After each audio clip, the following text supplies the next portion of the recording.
Stefanski with Windsor Interior Decorating and Design.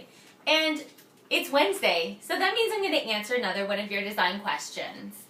This week's question is, how do I plan for my furniture when I'm moving into a new home? How do I make sure everything's going to fit before I move it all in? There are a few ways to do this, and probably the easiest way is to do a bit of a furniture plan. So hopefully you have the measurements of each of the rooms in your new home. If not, a lot of times that's something that the realtor may have on the listing, so you may be able to get that from them. And I suggest just drawing out a by scale model of the room. So you can use some graph paper or something like that.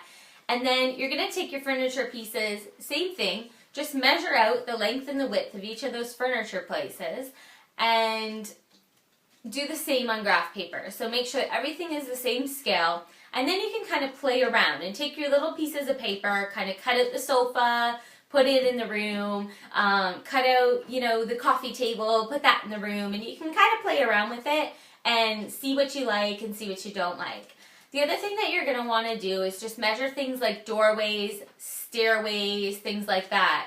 A lot of times moving into a new home, maybe the bed is too big to fit up the stairs. Or I know when we moved into our home, the sofa was way too big to fit down the stairs. And we actually had to get a sofa that was custom made in teeny tiny pieces to get it down into the basement because of the way our stairs were constructed. When you're measuring the stairs, make sure not to only measure the length and width, but also the ceiling height, because typically the ceiling slopes down like this. So you're not going to have as much room as you're trying to turn that furniture piece, and you may think, oh, it'll go over the railing or something like that, but you need the room to actually turn that furniture piece. So, those are my tips as far as planning furniture space. Of course, you can always have a designer do up a furniture plan for you as well, or a 3D model or something like that, and that's going to help you just to determine what pieces look best in what room.